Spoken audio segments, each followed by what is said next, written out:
이번 순서는 김창호의 더 리더스입니다. 정부 스포츠 3.0 위원회 전문위원이자 한국스포츠산업협회 총장직을 맡고 있는 김창호 교수가 스포츠 산업과 관련된 각계각층의 목소리를 생생하게 들어보는 시간인데요. 지금부터 화면으로 함께 하시죠. 여러분 한 주간 안녕하셨습니까? 김창호의 더 리더스 진행을 맡은 김창호입니다. 여러분은 스포츠에서 스포츠 라이센싱이라는 단어를 들어보신 적이 있습니까?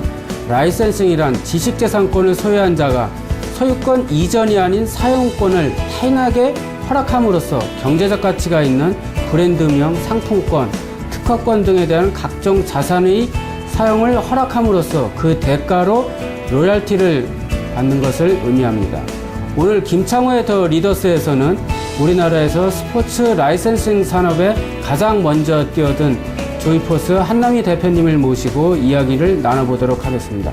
대표님 안녕하십니까? 네, 안녕하십니까? 네, 소개를 이렇게 드렸는데 의미가 맞는지 모르겠습니다.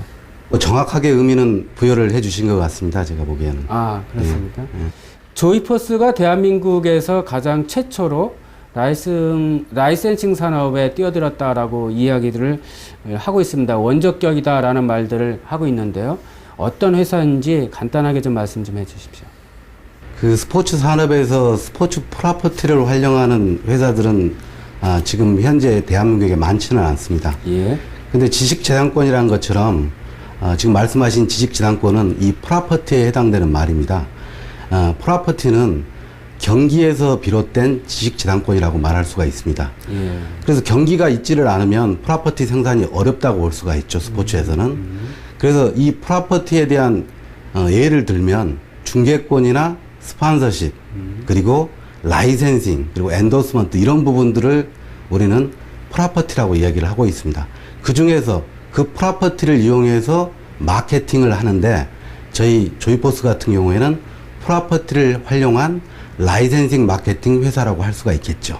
그 홍보용품으로 다 모자를 나눠주고 뭐 이런 수준이었지만 외국에서는 그것을 사서 구입을 해가지고 팬들이 쓰고 입장을 하고 다니고 하는 그런 문화였습니다. 네. 근데 우리나라에서 모자를 쓰고 다니는 문화, 외국에서 모자를 쓰고 다니는 문화, 그 문화적인 차이 때문에 겪는 또 하나의 고통도 있지 않을까 싶은데요. 그렇죠. 지금은 이제 우리나라가 메가 이벤트를 많이 개최를 해서 이러한 스포츠 프로퍼티에 대한 부분들이 조금씩 인식이 바뀌었습니다. 예. 이전에는 속된 말로 공짜 문화였죠. 예. 야구단을 가면 공짜로 사인볼을 받을 수 있다. 야구단을 가면 막대풍선을 공짜로 받을 수 있다. 그 당시만 해도 제가 이 사업을 일으키면서 가장 어려웠던 부분들이 이런 공짜 문화에 익숙해졌던 팬들입니다. 하지만 초창기에 비한다면 많이 개선됐다라고 볼 수가 있는데 예. 대표님 생각하시기에 어느 시점부터 이런 것이 좀 바뀌는 것 같다라는 느낌을 받은 것이 어느 시점이 그 기점이 되었다라고 보십니까? 물론 메가 이벤트 월드컵이나 올림픽에 대한 부분들이 있지만 국내로 보자 그러면 지금 프로야구단 같은 경우에는 이 라이센싱 상품에 대한 수익이 급등하고 있습니다. 그러한 부분들은 국내 프로야구가 자생하는 큰 뒷받침이 될 겁니다.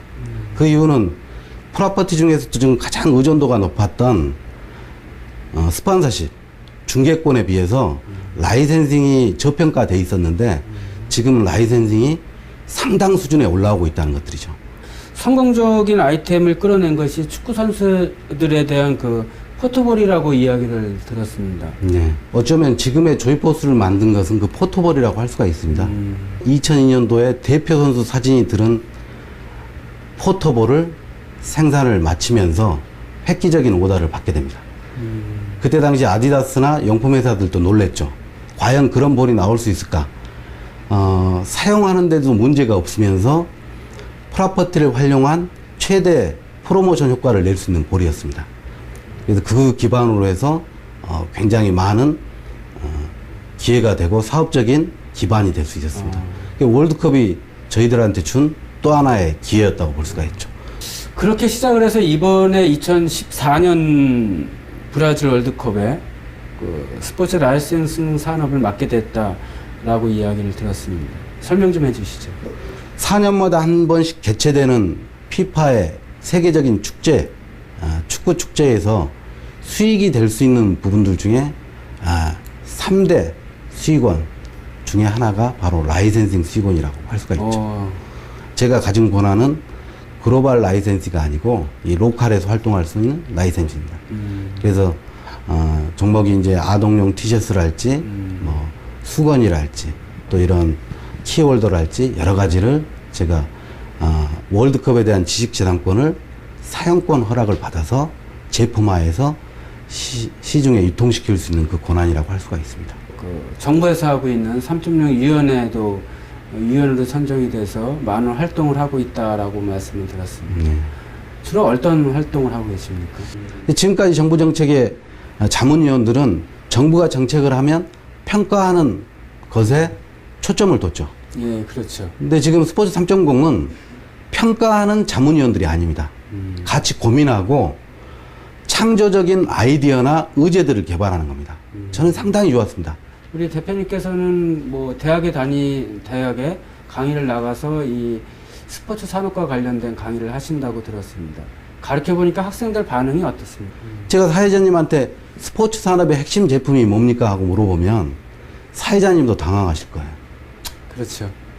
그럴 때마다 생각나는 게 축구공이나 야구 글러브를 생각하시겠지만 저는 학생들한테 이게 핵심 제품이 아니라고 얘기를 합니다.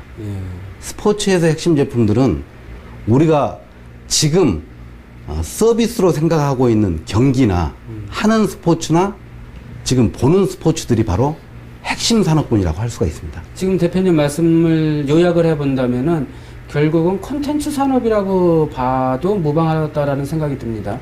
그렇죠. 제가 하고 있는 일이 바로 스포츠 산업의 전자에 말씀드렸던 지식재산권 또 내지는 프로퍼티 개발. 예. 이게 바로 스포츠 산업의 중심이라고 할 수가 있죠. 예. 방금 사회자님께서 말씀하셨던 컨텐츠에 대한 부분들이나 이런 지식재산권 그리고 우리가 경기라는 제품을 만드는 것들 이런 부분들에 대해서 좀 더 집중적으로 전문 인력들을 개발해야 한다는 뜻입니다. 우리나라에서 얼마 전에 4월 달에 무지의 태권도 도원이 개원을 했습니다. 네. 거기서도 지금 뭐 태권도 도복이라든가 전자호구라든가 네. 이런 거에 대한 용품 판매에 대해서도 생각을 하고 있지만은 라이센싱 산업을 하는 것이 그쪽에 손을 대는 것이 종주국으로서 가야 할 길이 아니냐라는 중지를 지금 모으고 있는 것으로 알고 있습니다. 태권도에 대한 부분들이 이미 세계에서 없는 국가가 없죠. 이제는 문화로서 우리 스포츠가 그 나라의 문화로서 자리를 잡게 되겠죠. 거기에 역할을 하는 부분들은 뭐냐면 한류 문화하고 같이 가게 될 겁니다. 그러면은 대표님께서는 우리나라 스포츠 산업이 발전하려면 어떠한 점이 필요하다라고 생각을 하십니까? 중국 기업들이 이미 스폰서십이나 또 라이센싱 분야나 대부분 밀고 들어오고 있죠. 그리고 우리나라에서 개최되는 인천 아시안 게임의 용품들 자체가 메이드 인 차이나가 많습니다. 그렇죠. 그러다 보니 우리가 하는 이벤트에서 누가 돈을 벌겠는가에 대한 부분들은 다시 한번 고민을 해야 됩니다. 그렇더라도 저는 우리가 중국 시장을 개척할 수 있는 여지들은 많다. 중국에서 지금 프로 스포츠나 지금 스포츠 쪽이 비약적으로 발전을 하고 있습니다. 예. 근데 우리 대한민국은 이미 메가 이벤트를 다 치렀고 예. 또 거기에 대한 노하우들을 많이 가지고 있죠. 그리고 프로 스포츠도 훨씬 발달을 했습니다. 그리고 시장 자체를 이해를 하고 있기 때문에 이러한 부분들을 우리 한국에서 매뉴얼화하고 한국 내에서 인재들을 중국에 보내야 되겠죠. 중국 시장 개척을 해라. 그리고 그들을 지원을 해줘야 됩니다. 지금 중국 시장에 만들고 있는 공장들을 지원하는 것은 오래 가지는 못합니다. 이 공장에 자본을 투여하더라도 중국에서 제한점을 많이 두고 있고 결국은 그들한테 이러한 자본이 넘어가게 돼 있죠. 예. 감사합니다. 이렇게 바쁘신 시간 내주셔가지고 장시간 대화를 나눠주셔서 대단히 감사하고 브라질 월드컵에 좋은 성과 있기를 다시 한번 기원 드리면서 지금까지 시간 같이 해주셔서 대단히 감사합니다. 감사합니다.